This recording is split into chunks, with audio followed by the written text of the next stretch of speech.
자, 여러분 오늘 대림절 두 번째 주일 맞이하고 있습니다. 대림절이 뭐라고 지난주에 얘기했죠? 기억이 나나요? 네. 대림절은 성탄절까지, 그러니까 예수님이 이 땅에 태어나시는 날을 기념하는 주간입니다. 그래서 한 주 한 주 이제 해가지고 총 4주가 대림절 기간으로 정해져 있고, 대림절이 끝나는 주차에 우리가 이제 성탄절이 예정이 되어 있습니다. 그래서 이 대림절은 그 성탄을 기다리는 만큼 주차별로 이제 묵상하는 주제들이 정해져 있는데, 이번 주에 우리가 묵상할 수 있는 주제는 평화입니다. 평화의 왕으로 오신 예수님을 우리가 기리는 한 주입니다.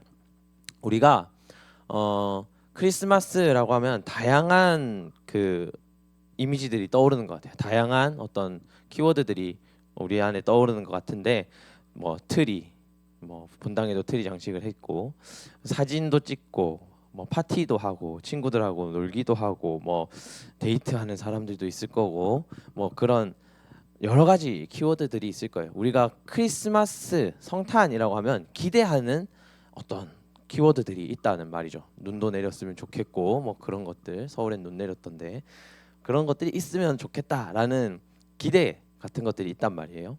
근데 그 여러 가지 기대들 중에서 사실은 성탄절 하면 예수님이 태어나신 날이니까 제일 먼저 기억해야 되는 게 예수님일 텐데, 우리가 크리스마스에 뭐 할 거야? 라고 물어봤을 때, 혹은 크리스마스 하면 생각나는 게 뭐가 있어? 라고 얘기하면은 딱 떠오르는 이미지가 예수님은 아니에요. 그죠? 뭔가 좀 잘못되었다라는 생각이 드는 거예요. 예수님이 사라진, 주인공이 사라진 생일, 크리스마스라는 거예요. 가령 예를 들어서 여러분들 이제 생일인데, 여러분들 생일날에 친구들이 이제 여러분들 축하해 주겠다고 모여서, 사실은 이제 여러분들보다 다른 무언가에 관심이 있다고 하면 여러분들이 그 생일을 축하해 주는 마음이 안 느껴질 것 같잖아요. 마찬가지로 예수님의 생일인데 우리는 주인공을 좀 배제한 우리들만의 즐거움이 어떤 그런 것들이 있지 않나. 노는 날, 쉬는 날이라고 정해진 그 성탄절의 의미만 우리한테 좀 있지 않나라고 생각이 들어줍니다. 여러분들의 삶을 이제 한번 돌아봤으면 좋겠다라는 거죠. 여러분들이 크리스마스에 진심으로 주인공을 하나님, 예수님 두 분으로 이제 생각을 한 적이 있는가라는 거예요.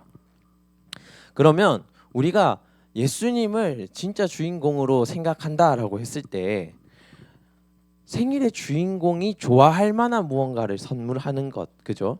이게 사실 제일 큰 의미가 아닐까라는 생각이 들어요. 근데 오늘 그 주제들을 묵상하고 그 하나님과 똑같은, 예수님과 똑같은 어떤 공통된 생각을 가지고 이 생일에 임하는 자세, 이걸 배우는 게 이제 대림절이라는 거예요. 그러니까 오늘 하나님께서 우리에게 주신 그 주제는 평화예요. 평화의 왕으로 오신 예수님. 예수님이 이 땅에서 어떤 모습으로 살아가셨고 우리에게 어떤 모습으로 살아가기를 바라시는가, 예수님의 탄생이 우리한테 어떤 의미가 있는가, 이걸 얘기할 때 평화의 왕으로 오신 예수님이 우리에게 의미가 있다라는 거예요. 하나님이 우리 안에 평화를 주기 위해서 예수님을 보내셨고, 동시에 우리도 세상에 그런 평화를 실천하는 사람이 되기 위해서 오셨다라는 그런 얘기입니다. 오늘 말씀 내용을 한번 좀 잘 살펴보면 마리아와 요셉이라고 하는 사람이 등장합니다. 마리아와 요셉은 우리가 잘 알고 있듯이, 잘 알고 있을 거라고 믿어요. 잘 알고 있듯이 예수님의 어머니와 아버지입니다. 이 두 사람이, 이제는 마리아가 이제 예수님을 뵌 상태로 임신한 상태로 있었는데, 어느 날 이제 그 땅을 다스리던 지역 왕이 따로 있었어요. 우리로 따지면 구청장, 시청장 이런 분들이 이제 인구 조사를 좀 해야 되겠어라고 명령을 내린 거예요. 그래서 이 요셉과 마리아도 인구 조사에 응하기 위해서 이제 자기의 고향으로 돌아가게 됩니다. 그게 이제 베들레헴, 다윗의 동네라고 하였던 베들레헴이라고 하는 곳이었다는 거예요. 그래서 만삭인 상태로 이제 마리아는 요셉과 함께 베들레헴으로 올라가게 됩니다. 그래서 누가복음 2장 3절에 이렇게 나와 있죠. 모든 사람이 호적하러 각각 고향으로 돌아가매, 이 2장 4절에 요셉도 갈릴리 나사렛 마을을 떠나서 고향 땅 다윗의 마을인 유대 땅 베들레헴으로 올라갔다라고 나와 있는 겁니다. 그래서 이렇게 임신한 상태로 나사렛에서 예루살렘 근처까지 이제 가야 하는 상황이 되는 거예요. 굉장히 먼 거리를 이동하게 됩니다. 지치고 고단했을 것 같아요. 그죠? 그 지치고 고단했을 것 같고 이미 마리아는 임신한 상태였기 때문에 굉장히 힘든 여정을 했다라는 겁니다.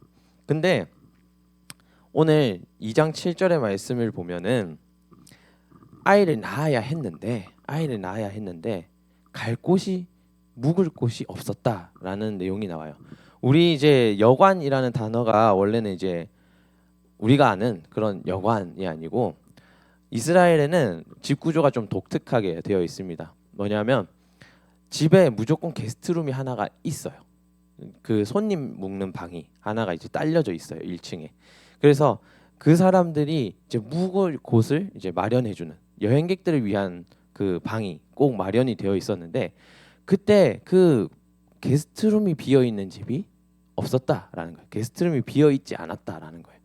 그래서 그 게스트룸 옆에 주인방이 딸려 있는데 그 옆에 이제 마구간이 같이 있는 구조로 집이 되어 있어요. 그래서 예수님을 낳아야 하고 또 이 사람들이 묵을 곳을 제공해야 돼서 집 주인이 그 게스트룸이 없었기 때문에 주인방 옆에 있는 마구간에서 이들을 재웠다라는 내용이 나옵니다. 예수님께서 태어나신 이 마구간이라고 하는 곳, 이 게스트룸이 없어서 결국 갔던 그 말구유라고 하는 곳은 어떻게 보면 예수님이 앞으로 어떤 사역을 할 건가에 굉장히 큰 메시지를 주게 됩니다. 뭐냐면 아무도 들여다보지 않을 것 같은 가장 불편한 자리, 가장 낮은 자리, 가장 어두운 자리로 예수님이 처음 태어나셨다라는 거예요. 대림절에 우리는 예수님을 기다리는 마음을 준비해야 됩니다. 그 대림절을 준비하는 마음을 우리는 어떻게 가질 거냐 하는 거예요. 가장 낮고 가장 다툼이 많은 곳에 예수님은 태어나셨어요. 그리고 우리에게 오늘 주신 말씀이 너희들도 가장 낮은 곳으로 가서 섬기라는 거예요. 평화의 왕으로 오신 예수님을 우리가 묵상할 때 우리가 가만히 생각해 보아야 하는 것이 있어요. 우리는 어떻게 하면은 삶의 평화를 다른 사람들과 함께 누릴 수 있을까라는 거예요. 우리에게 평화가 깨어지게 되는 이유가 있어요. 평화가 깨어지는 이유는 동일한 어떤 한정된 무언가를 서로 가지려 할 때, 그게 시간이 되었든 혹은 물질이 되었든 아니면 어떤 동일한 비전이 되었든 동일한 가치 있는 무언가를 서로 가지려 할 때 이 다툼이 발생한다라는 거예요. 근데 오늘 예수님은 다툼이 있는 자리가 아니라 낮은 자리로 간다라는 거예요. 내가 기꺼이 다른 사람들이 가지 않을, 돌아보지 않을 낮은 자리로 들어가겠다라는 거예요. 모든 게스트룸이 꽉 차서 예수님이 들어갈 곳이 없던 그 베들레헴에서 예수님은 왕이지만 기꺼이 말구유로 들어가는 선택을 하신다라는 거예요. 그래서 오늘 예수님이 태어나신 이 자리가 굉장히 의미가 있는 거예요. 실제 예수님은 이렇게 태어나시고 가난한 이들과 함께 하시고 나그네로 아무것도 가지지 않는 삶을 선택하시고 다치고 약한 이들을 살리시고 이런 것에 그 일생을 함께 그런 사람들과 살아가십니다. 죄인들을 찾아가셔서 다시 회복하게 하시고 착복한 자들을 찾아가셔서 정상적인 삶을 누리게 하시고 그런 사람들과 동행하는 삶, 남들이 거들떠보지 않는 사람들을 거두는 삶을 살았다라는 거예요. 우리가 대림절에 우리가 어떤 마음으로 예수님을 맞이해야 할까라고 한다면 성탄절의 그 화려함을 우리가 쟁취하려는 것이 아니라 기꺼이 예수님이 찾아가셨던 낮은 곳을 돌아본다는 거예요. 우리가 연말에 더 가지려고 움키는 것이 아니라 올 한 해 내가 더 많은 것을 누려야지 하고 끌어당기는 것이 아니라 우리가 움키고 있는 것을 내어줄 수 있는 삶을 실천하는 것, 그것을 기대하고 기다리는 삶을 사는 것, 그것이 대림절에 우리가 지녀야 할 자세라는 겁니다. 근데 예수님이 독특한 특징이 있어요. 예수님이 우리가 신앙생활 하다 보면 예수님을 만나면서 느끼게 되는 독특한 특징이 있어요. 뭐냐면 내가 잡고 있으면 그 손에 뭔가 주시지 않아요. 내가 움킨 것을 내어놓으면 모두가 함께 쓸 수 있을 만큼의 뭔가를 더 나누어 주신다는 거죠. 우리가 은혜를 생각했을 때 우리가 잡고 있는 거 안에서 더 끌어당겨야지 이렇게 생각하지만 은혜는 독특하게 받은 것을 나누어 줄 때 더 많아지는 그런 특징이 있습니다. 오병이어의 사건을 보면 그 작은 아이가 가지고 있었던 도시락이 자기 손에 움킬 만한 정도일 거예요. 근데 그것을 내어놓았을 때 그것은 모든 사람을 먹일 수 있는 양식이 된다라는 거예요. 예수님이 자기의 생명을 기꺼이 움키지 않고 내어놓았을 때 그 생명이 여러분들에게도 그리고 지나온 모든 그리스도인들에게도 전달되었듯이 오늘 우리가 하나님께 받은 은혜를 움킨 것을 내어놓을 때 내가 남들 것을 더욱 가지려 하지 않고 내가 내 것을 하나님께 돌려드렸을 때 하나님은 더 많은 것들을 채운다는 거예요. 사실 평화는 그렇게 이루어지는 겁니다. 아까 우리가 얘기했듯이 평화가 깨어지는 이유, 다툼과 싸움이 일어나는 이유, 없는 것을 서로 가지려고 했기 때문이거든요. 근데 하나님의 법칙은 그 없는 것을 내어놓았을 때 풍성하게 하시는 거거든요. 그래서 다툼이 없어지는 겁니다. 다들 풍성해질 수 있는 겁니다. 다 충만하기에 서로 포기하기에 더욱 풍성해지는 공동체가 되는 거예요. 그럴 때 그 공동체 안에 예수님이 들어와 계시는 거예요. 예수님이 들어오셔서 나누고 계시는 거예요. 오병이어의 사건에서도 우리가 그 아이가 모든 것을 내어놓았을 때 예수님은 그 공동체 안에 들어가 계시고 나눠주시고 예수님이 주실 수 있는 가장 많은 것들로 배부르게 하시는 거예요. 만약 우리 공동체 안에 우리 교회 안에 예수님이 들어와 계시고 우리를 이끌어 가고 싶다라고 한다면 우리는 그런 마음의 준비가 되어 있어야 되는 거예요. 예수님이 들어오실 수 있도록 우리의 자리를 비워드릴 수 있는 마음의 준비가 우리 안에 있어야 한다는 거예요. 그러니까 여러분들 이제 평화의 왕이신 우리 예수님을 이 대림절 기간에 묵상할 때 우리의 그런 이루고자 하는 분주함들을 내려놓는 거예요.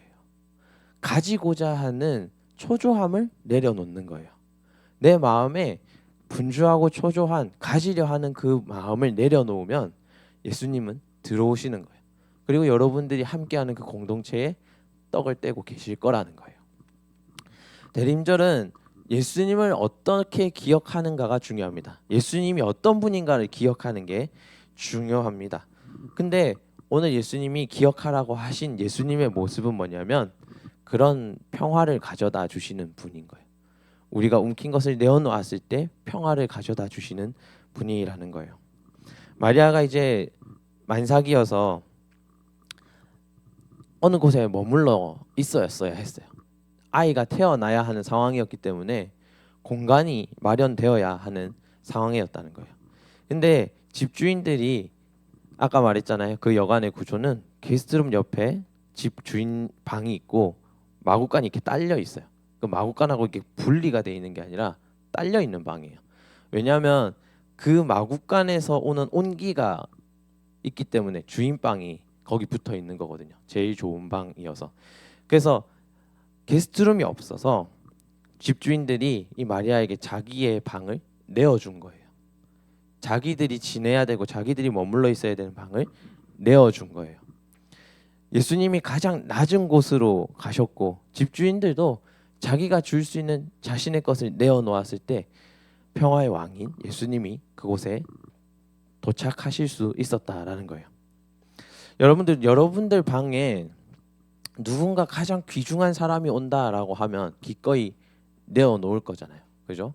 오늘 이 마구간의 주인들이 그러했다는 거예요. 자기의 방을 내어줄 수 있을 만큼 예수님을 귀하게 여겼다는 거예요. 그리고 그분이 곧 메시아가 될 거라는 걸 직감했다는 거예요. 그리고 예수님이 그렇게 서로 내어주는 가운데에 이들에게 다가왔다라는 거예요.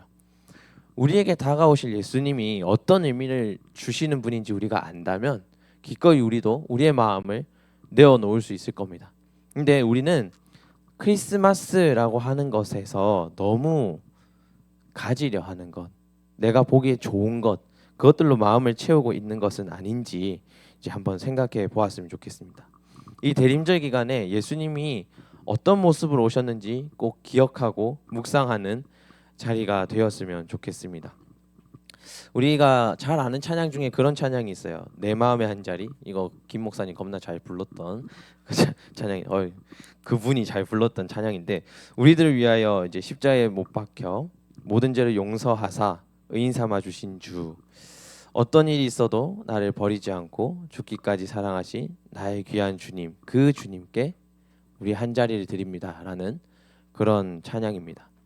여러분들, 우리가 이런 하나님을 묵상하고 있는가? 크리스마스가 되었을 때, 그분이 오심을 기다린다라고 했을 때, 정말 우리 마음에 그 평화를 가져다 주실 주님을, 우리가 가지고 있는 수많은 가치들보다, 내가 귀하다 여기는 자리보다 더 소중한 주님을 묵상하고 있는지, 그리고 진짜 그 하나님이 주시는, 예수님이 가지고 오시는 평화라고 하는 가치가 여러분들이 가지고 있는 마음의 가치보다 귀하다고 여기고 있는지 잘 묵상하는 그런 한 주를 보내셨으면 좋겠습니다. 그렇게 마음을 다해 예수님을 준비하면서 나아가면 좋겠습니다. 우리가 그래도 명색이 그리스도인인데 그죠? 우리가 좋아하는 가치보다 하나님의 가치를 더 귀하게 여길 수 있는 한 주가 되었으면 좋겠습니다. 그러면서 우리가 묵상하며 나아갔으면 좋겠습니다. 우리에게 평화를 가지고 오신 예수님은 우리에게 뭔가 귀중함을 주기 위해서 낮은 곳으로 가고 없는 곳으로 가고 자신 것을 내어놓는 삶을 기꺼이 선택하셨습니다. 우리도 마찬가지겠죠. 우리도 만약에 예수님이 주신 그 평화를 실천한다, 누군가에게 또 전달한다라고 했을 때 우린 기꺼이 그 각오를 하는 겁니다. 낮은 곳으로 갈 각오를, 내 것을 내어놓을 각오를, 누군가에게 내 섬김을 내어줄 각오를 하는 겁니다. 우리 그래서 이러한 마음을 가지고 결단 찬양하며 나아가면 좋겠습니다. 우리가 그러한 고백으로, 또 우리가 그러한 결단으로 그 자리를 기꺼이 선택하며 나아가겠다고 우리 고백을 하면 좋겠습니다. 오늘 결단 찬양은 낮은 곳으로라고 하는 찬양입니다. 우리 가운데 예수님이 안 오셔도 됐어요. 사실은 예수님이 굳이 오지 않으셔도 됐어요. 이미 자체로 영광 받으실 수 있는 분이기 때문에, 자기의 좋은 것을 이미 가지고 있는 분이었기 때문에 안 오셔도 됐어요. 근데 기꺼이 자기가 가지고 있는 가장 좋은 것을 우리에게 준 겁니다. 자신이 해주실 수 있는 가장 좋은 것을 우리에게 준 거예요. 우리와 함께 살아가시고, 우리와 함께 회복해 나가시고, 우리의 기쁨을 주시고, 우리가 가지고 있는 가치들 중에서 진짜 귀중한 가치가 무엇인지 깨닫게 하는 그런 사역을 예수님이 하셨다라는 거예요. 마찬가지 우리도 세상에 그런 가치를 정해야 됩니다. 사실 요즘에 우리 주변을 보면 어떻게 보면 돈에 목숨을 걸고, 또 어떻게 보면 더 좋은 문화를 쟁취하려고 하고, 남들보다 조금 더 뭔가 누리고 싶어 하는 마음이 우리들 안에 있잖아요. 그 가치들이 우리 다투게 하고 떼어놓고 서로 분노하게 하고 그런 모습들을 많이 보게 되지 않습니까? 근데 그런 가치들이 여러분들한테 소중하던가 하는 질문을 하고 싶습니다. 여러분들이 가지고 싶은 걸 가지기 위해서 많은 친구들과 다퉈야 하고 경쟁해야 되고, 어느 순간에는 서로 원하는 것을 가지지 못해서 멀어져야 하는 상황들이 우리 안에 있잖아요. 그런 것들이 정말 중요한 가치던가 라는 것을 우리 한번 다시 고민하고 하나님께 물어봤으면 좋겠습니다. 우리 시간 결단 찬양으로 고백하며 나아가겠습니다. 우리의 섬기